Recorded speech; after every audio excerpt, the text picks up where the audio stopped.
Margaret was 67 when her doctor said the words she feared most. "You'll need to stay on this medication for life."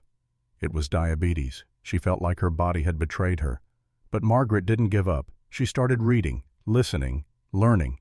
And one morning, after skipping breakfast without meaning to, something strange happened. She felt better. No headache, no hunger pangs, just steady energy.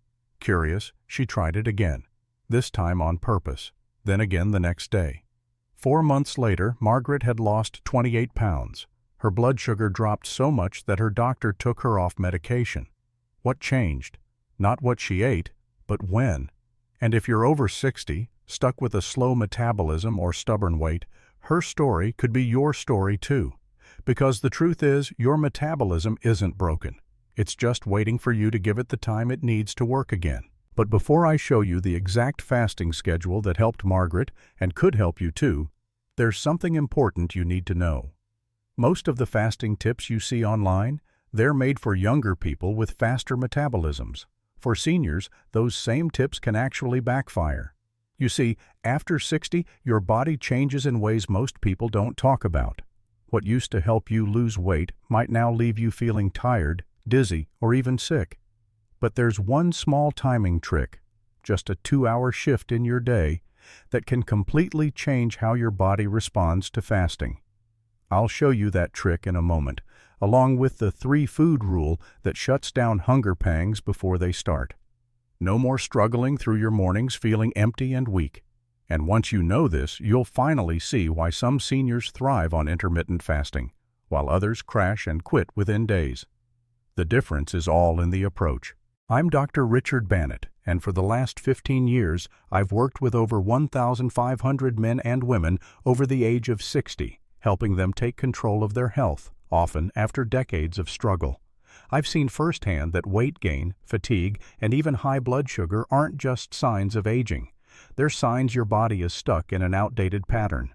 My background is in nutritional science, but what I really study is real life. How everyday seniors can make small changes that lead to big results without feeling punished or deprived. I've walked this journey with people who thought they'd never feel healthy again. And the truth is, your metabolism isn't broken. It's confused. It's been told to store fat and slow down, but when you use fasting correctly, especially at this stage in life, it wakes up again. In the next few minutes, I'll show you exactly how to do that safely and why the approach for seniors must be different from what works at 30. Margaret always thought she was doing everything right. She didn't eat junk food. She walked every morning. She even skipped dessert most nights, but still, her weight crept up every year. Her knees ached, her energy dropped, and her blood sugar climbed so high her doctor warned her she was close to needing insulin. She looked in the mirror and thought, "What am I doing wrong?" The truth is, Margaret's story is incredibly common. And if you're over 60, you might feel the same way. Like no matter how healthy you try to live, your body just isn't responding anymore. But it's not your fault. You've been given the wrong advice for your stage of life. For decades, the health world told us to eat small meals every few hours to keep the metabolism running. That idea might work for younger people, but for older adults, it actually causes more harm than good. Here's why. After age 60, your body starts to lose some of its natural flexibility, especially the flexibility to switch between burning sugar and burning fat. This is called metabolic inflexibility. Think of it like a car stuck in one gear. If your body is always burning sugar and never learning to tap into fat stores, you gain weight, lose energy, and feel hungry all the time. This is made worse by another big factor, insulin resistance. Insulin is the hormone that helps your cells absorb sugar from your blood. But over time, especially if you eat frequently, your cells stop responding as well. So your body releases more insulin, and high insulin tells your body, store fat, don't burn it. So even if you're eating healthy food, your body can't use it the right way. It stores it. You're not eating too much, you're just eating too often. And that's the silent trap that makes seniors feel stuck, even when they're following all the rules. On top of that, after 60, most people naturally lose muscle. This lowers your resting metabolism, meaning you burn fewer calories even at rest. And with less muscle to help manage blood sugar, your body has a harder time keeping energy levels stable. It's not that your body is broken, it's just operating under instructions that no longer match your age or biology.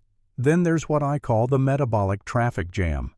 This is when your body is constantly digesting food, never getting a break, never switching gears. Without regular breaks from eating, your body never enters a state called autophagy, a natural cleanup process where your cells repair damage and remove waste. And without that, aging speeds up. That's why many seniors feel tired, puffy, and mentally foggy. Their bodies are overwhelmed, not underfed. Constant eating keeps the engine running, yes, but it also floods the system with insulin and never allows it to cool down and heal. So the real problem isn't age, it's timing. The timing of your meals, when you eat, not just what you eat, has a massive impact on how your body stores fat, heals itself, and regulates energy. And that's the part no one teaches seniors. But here's the good news. Once you remove the traffic jam, your body starts to move again. Fat burning turns back on, energy returns, hunger fades, and healing begins. Not from pills, but from giving your body the right rhythm. And the way to do that isn't with extreme diets or long fasts. It's something much gentler and far more effective. But what if I told you that the solution isn't eating more often? It's actually eating less often. That might sound backwards, especially if you've been told to never skip meals, but for seniors, this shift can change everything. Your metabolism after 60 needs something different. It needs space, it needs rest, and it needs a chance to remember how to burn fat again, something it wants to do but hasn't been allowed to for years. And the best part? You don't need to suffer through long, painful fasts to get there. You just need the right approach, at the right pace, with one small change at a time. Because once you make this simple shift, your body starts to respond in a way that feels almost too good to be true, and it all starts with something you've already done today. You just didn't know how powerful it could be. Here's the truth most people never hear after 60. Your body can burn fat again. It just needs to be reminded how. That reminder doesn't come from cutting calories or exercising harder. It comes from giving your body the one thing it's been missing: time. This is where intermittent fasting comes in, not as a punishment, but as a tool for healing. When done right, fasting isn't about starving yourself. It's about creating a quiet window each day where your body can switch gears, reset, and start burning fat naturally. Think of it like sleep. Your brain needs rest to clean and repair itself. Your body works the same way. Fasting gives it space to do deep maintenance, like lowering insulin, cleaning up damaged cells, and rebalancing hormones. And if you're over 60, this process needs to happen slowly and gently. No extreme plans, no skipping days of food, just a calm, step-by-step rhythm that fits your life and wakes your metabolism back up. Margaret didn't start with a 16-hour fast. In fact, when I first met her, she could barely go 2 hours without a snack. The idea of skipping breakfast made her nervous. She was afraid of feeling lightheaded or tired, so we started small, just 12 hours between dinner and breakfast. That one simple shift changed everything. Here's how it works. If you finish dinner at 7 p.m., you don't eat anything except water, tea, or black coffee until 7 a.m. That's it. You're probably already close to doing this most nights without even realizing it. But when you do it intentionally, something powerful begins to happen in your body. After about 10-12 hours without food, your insulin levels start to drop. That's when your body gently begins tapping into stored fat for energy instead of constantly using sugar from your last meal. It's like flipping a quiet internal switch, one that's been stuck in store mode for years. The key is consistency. Don't rush. The goal of Phase 1 isn't rapid weight loss, it's to build metabolic trust. You're teaching your body that it's okay to go without food for a short time. You're giving it space to breathe, reset, and remember how to function on its own fuel. During these first 2 weeks, pay attention to your mornings. Do you wake up hungrier than usual? That's okay. It means your body is adjusting. Try sipping herbal tea with a pinch of sea salt or a glass of water with lemon. These small tricks calm the hunger signal without breaking your fast. Margaret found that after just 5 days, her morning cravings started fading.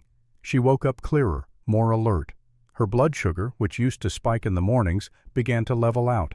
And surprisingly, her joint pain eased up too, because the gentle fasting was lowering inflammation throughout her body.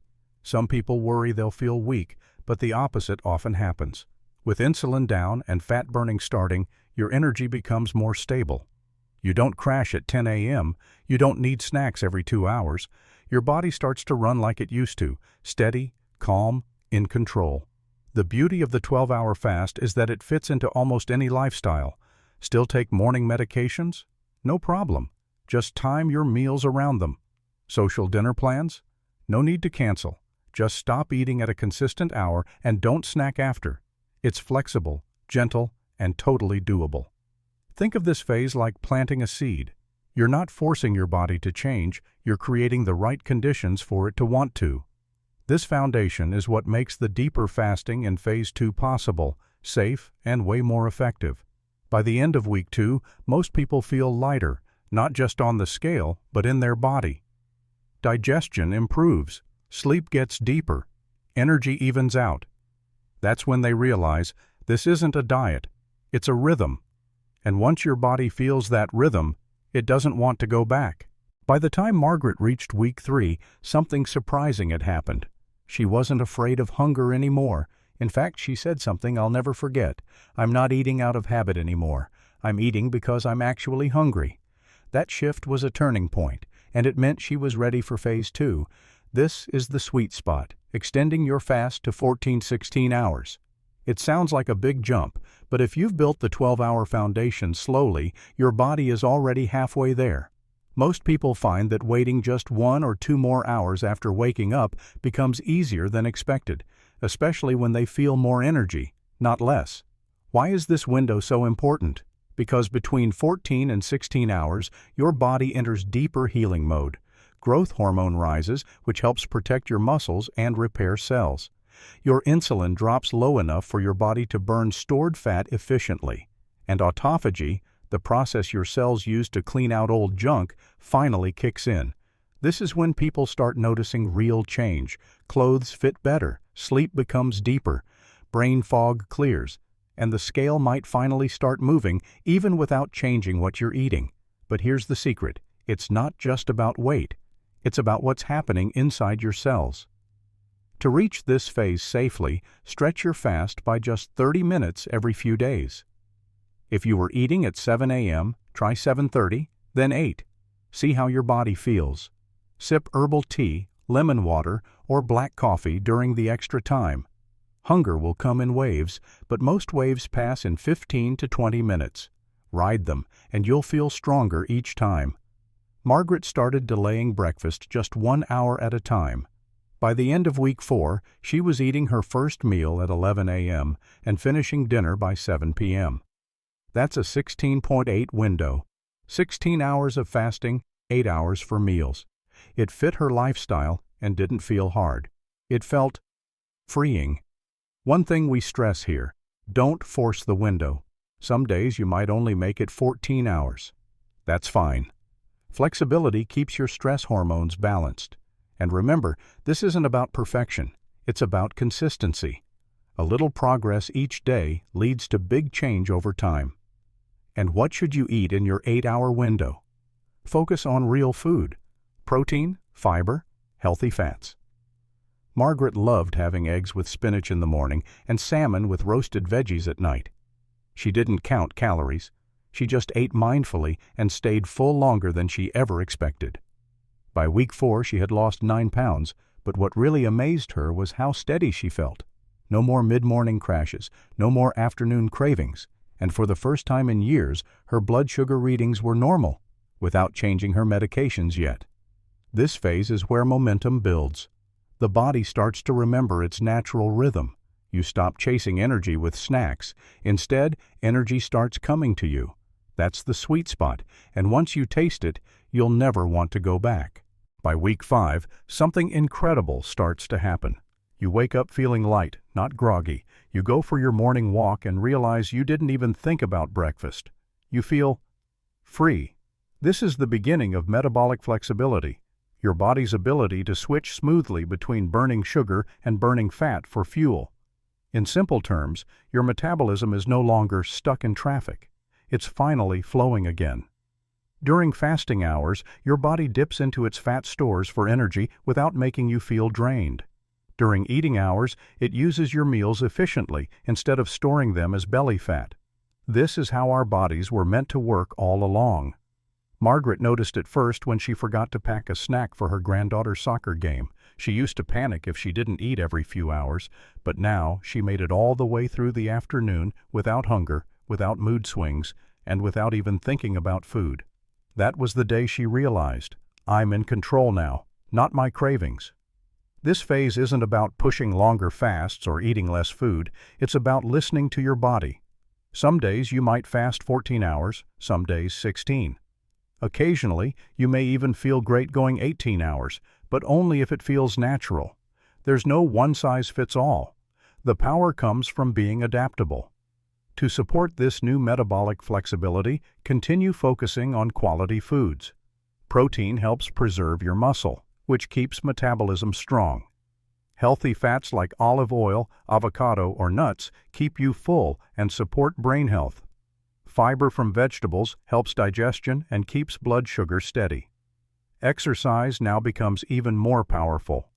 Gentle strength training, just 20 minutes, 3 times a week, can build lean muscle, boost metabolism, and improve bone health. Margaret started doing light resistance bands and chair squats in the living room. She called it her coffee break workout. And after a month, she said her knees stopped aching going up the stairs. One unexpected benefit of metabolic flexibility is emotional clarity. When blood sugar isn't crashing, your mood stabilizes. You stop swinging between tired and wired. Sleep improves. Focus sharpens. Margaret said she started finishing crossword puzzles faster than her husband, something she hadn't done in years. This is also the phase where medications often need to be adjusted, especially if you're on diabetes or blood pressure drugs. Always work with your doctor here. Many seniors in this phase reduce or even stop certain medications under supervision because their body simply doesn't need them the way it used to. But the biggest transformation isn't just physical, it's identity. You stop seeing yourself as broken or slowing down. Instead, you feel like you're stepping into a new season, one with more strength, more control, and more joy. Margaret called it aging forward. That's metabolic flexibility. It's not a diet, it's a reset. And once you feel it, you won't want to go back, because you're no longer reacting to your body, you're leading it. And that's a powerful place to live from, especially after 60. After weeks of gentle changes, your body is finally working with you, not against you. You're no longer stuck in the old cycle of constant hunger, low energy, and frustration. Instead, you've built a rhythm that supports your health, your schedule, and your peace of mind. This isn't about skipping meals or being strict forever. It's about learning how to give your body the space it needs to rest, repair, and reset. Fasting becomes a quiet partner in your daily life. Not a struggle, but a steady strength. The best part? You're just getting started. Let's bring it all together. You've heard the science. You've seen how Margaret made it work. Now let's talk about how you can make intermittent fasting fit your life, without stress, without confusion, and without giving up the things that matter most to you. Because here's the truth. The best fasting plan isn't the most extreme one. It's the one that feels doable. And when something feels doable, you stick with it. That's what creates results. First, you'll want to choose your eating window based on your schedule and medical needs. If you take medications in the morning that require food, you'll need to plan around that. If you're social in the evenings, your eating window should support that. Let's walk through a few common lifestyle types so you can see exactly what this looks like in real life. If you take morning medications with food, a great place to start is eating between 6 a.m. and 6 p.m. That gives you a full 12-hour eating window. As you adapt, you might shift breakfast to 8 a.m. and dinner to 6 p.m. Eventually, many people land comfortably at 10 a.m. to 6 p.m., an 8-hour window that gives the body enough fasting time to start burning fat. Make sure to speak with your doctor before making any changes, especially if you're taking medication for blood sugar, blood pressure, or blood thinners. Your body may respond quickly to fasting, and your medication needs could shift. If you're a night owl or love social dinners, you'll want a later eating window. Start your fast after dinner, say around 8 p.m., and then break your fast the next day at noon. That's a 16-hour fast and an 8-hour eating window from 12 p.m. to 8 p.m. It gives you flexibility to enjoy meals with family and friends without sacrificing results. If you're an early riser who likes to eat in the morning, try eating between 8 a.m. and 4 p.m. This approach matches your natural circadian rhythm and often leads to better sleep and digestion. Many seniors feel sharp and energized using this early day eating window. Whatever schedule you choose, consistency is key. Your body thrives on rhythm. Fasting works best when it's part of a regular routine, not something you try to fit in here and there. Pick a window, stick to it for at least 2 weeks. Adjust only if it truly isn't working for your body or your life. Now let's talk about hunger, because yes, it will come up at first. But here's the good news. Hunger comes in waves. It doesn't keep rising forever. If you ride it out for 15 to 20 minutes, it usually fades. To manage hunger during fasting hours, keep these tools handy. Herbal teas, peppermint, chamomile, or ginger. Sparkling water with lemon. Black coffee or green tea, if tolerated. A pinch of sea salt under the tongue if you feel lightheaded. Sometimes, hunger is really dehydration or boredom wearing a mask. Stay hydrated, stay busy, and give your body time to adjust. When it's time to break your fast, how you break it matters. Avoid sugary foods or refined carbs first thing. They can spike insulin and undo the metabolic benefits you just earned. Instead, start with protein and healthy fats. Try eggs with avocado, Greek yogurt with walnuts, a protein smoothie with almond butter. These choices keep insulin low and help your body stay in fat-burning mode even after the fast ends. Lunch and dinner should focus on whole foods, lean proteins, healthy fats, colorful vegetables, and small portions of whole grains or fruit. Think: salmon with roasted veggies, chicken with leafy greens, lentils with olive oil and herbs. Don't overeat to make up for lost meals. Trust your body. It will tell you when it's full. And yes, you can enjoy your favorite foods. Just time them within your eating window and keep portions in check. One helpful tip: if you find yourself eating out or at a party during your fasting hours, don't stress. One off day won't undo your progress. Just return to your rhythm the next day. Fasting is a lifestyle, not a punishment. Here's a pro move many seniors love. Align your eating window with your most active hours. If you walk in the morning, open your window around then. If you garden or exercise in the afternoon, shift your meals accordingly. Fuel your activity and let fasting work while you rest. Speaking of movement, gentle exercise during your eating window can supercharge your results. Try light strength training, chair yoga, or brisk walks. Muscle helps burn fat and keeps your metabolism young. If you feel tired or dizzy in the first week, don't panic. That's your body adjusting. Sip water, add a pinch of salt. Eat a little earlier if needed. The discomfort passes, usually by day 5 to 7. But always listen to red flags. Stop fasting and contact your doctor if you experience fainting or extreme fatigue, fast or irregular heartbeat, digestive pain that lasts, vision changes or confusion. Fasting should make you feel better, not worse. Most discomfort is temporary, but safety always comes first. Finally, track progress beyond the scale. Pay attention to energy levels, sleep quality, digestion, mental clarity, mood and cravings. These are the real signs your metabolism is healing. Weight loss will come, but feeling stronger, clearer, and more in control is the real victory. You're not following someone else's diet. You're building your rhythm, your plan. One that works at this stage of life, respects your needs, and brings you closer to the health you deserve. And the best part? You're not doing this alone. There's a growing community of people over 60 reclaiming their health with fasting. Just like you, just like Margaret. Your story is unfolding, and it's about to get even better. Margaret stands at the sink, rinsing her tea mug. The room is dim, silent. The clock ticks past 9 o'clock p.m., an hour past her new fasting window. She hesitates. Her hand hovers over the fridge handle. She's done so well, but tonight feels different. Her phone buzzes. A message from her son. "Mom, call me. It's urgent." Her hand shakes slightly. She presses play on the voicemail. His voice is tight with panic. "It's Dad. He collapsed at work. They're rushing him to the hospital. I'll update you soon." Margaret's face goes pale. Her heart pounds. The fridge door creaks open behind her, forgotten.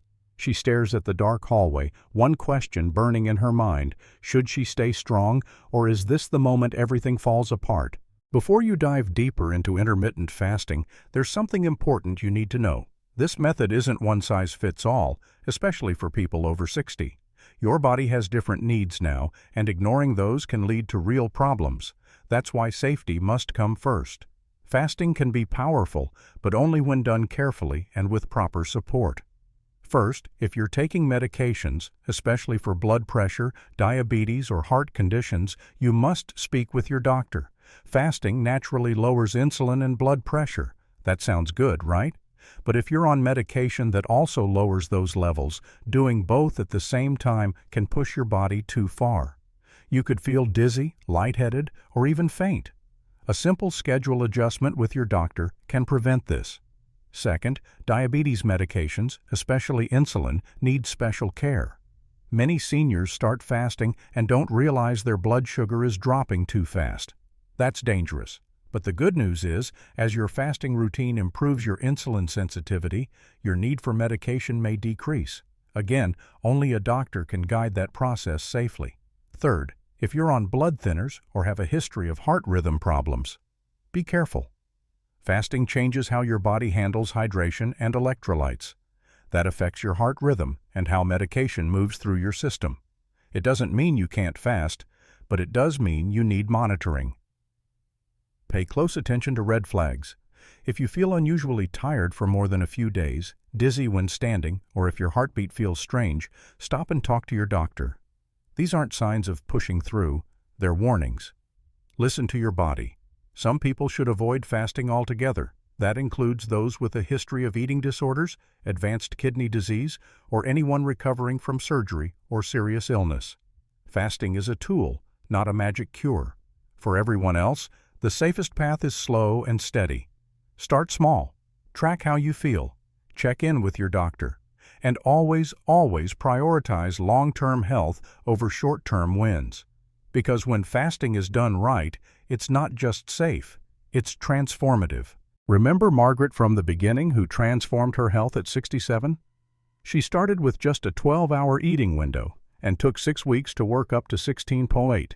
The key was patience and working with her doctor to adjust her diabetes medication as her blood sugar stabilized. Today, she's off medication, 28 pounds lighter, and has more energy than she's had in years.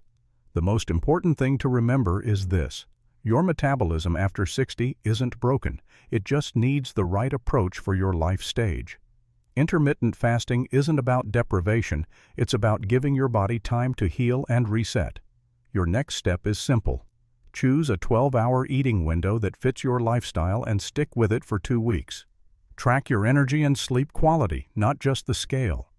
If you found this helpful and want more evidence-based health strategies for people over 60, hit that subscribe button and ring the bell.